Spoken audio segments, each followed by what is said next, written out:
So I appreciate the. Big fan. This has been hard to have a press conference by myself. All good. Dylan Parham, any idea if he's going to be able to play on Sunday? Yeah, right now he's limited still.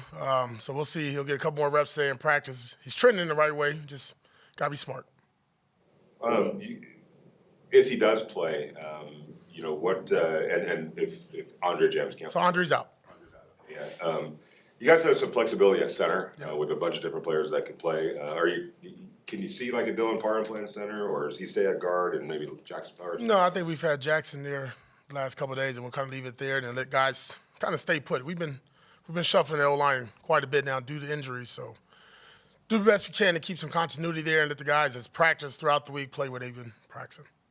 How much do you think that lack of continuity on the offensive line has impacted things this season for the offense? Well, I think whenever you have change consistently, that doesn't create guys being comfortable, right? Communication goes into it, feeling one another, understanding your partner. That's critical. I mean, I think as we keep looking into it, the bye week is coming up, so it'll be a great, really opportunity for us to do self-scout. But, I mean, there's some things there that obviously you can point at and be like, there could be communication issues because you're playing with so many different players. So.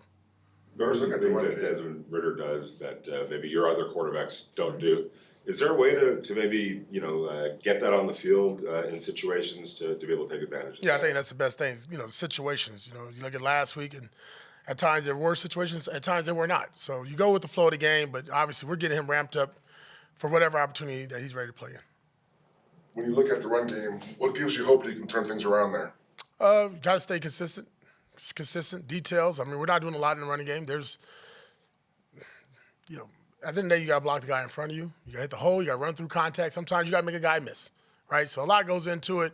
I think more than anything else, just like anything else, right? You go to the basketball court, you start taking shots. You don't make every shot. You just got to keep shooting your shot, and we need to keep taking our shots.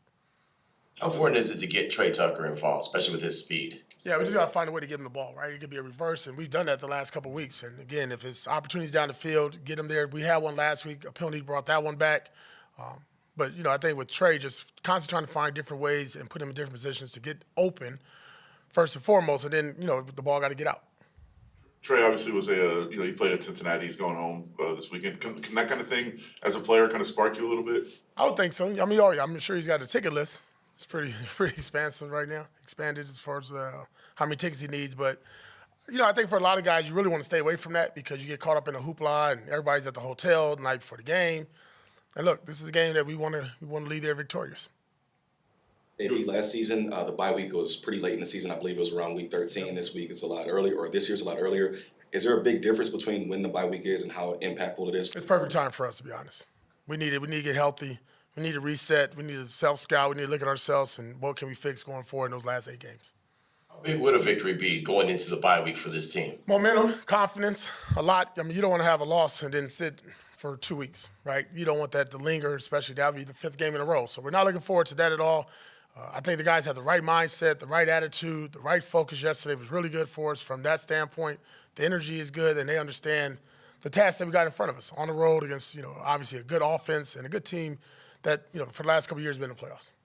This bye week also kind of coincides with you being on the job for basically about a year now, almost. From yesterday. Yeah, exactly. Today. Can you reflect a little bit on that, and how fast is Fast. You blink, boom, it's here again. I was making sure my phone didn't ring last night. But no, honestly, a lot of learning in a year. And you can't prepare for it. You can't sit there and think what's about to happen because each and every day when I walk in this door, something new happens, right? Each and every game creates a new obstacle, a new challenge for us, the roster, the coaching staff, the building. And I think just, leaning on, my key people around me that I rely on with support, information, give my thoughts to, get thoughts from them.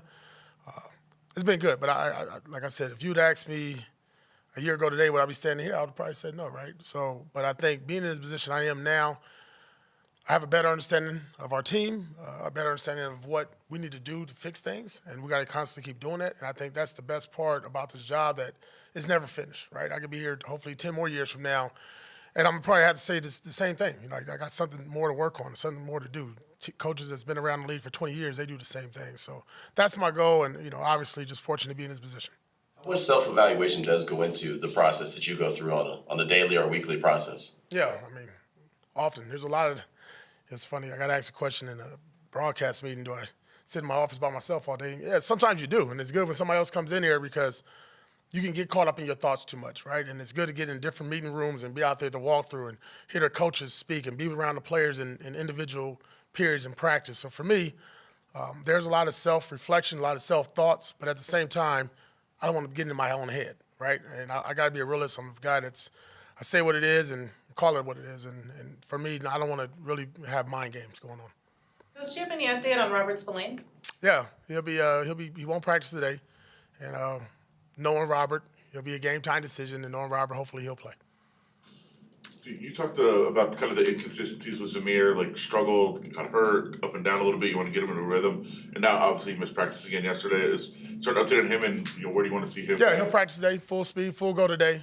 Got him out there. Yesterday he was close, but we're just being cautious with him. So hopefully he has a good day today, and we'll see what happens this weekend.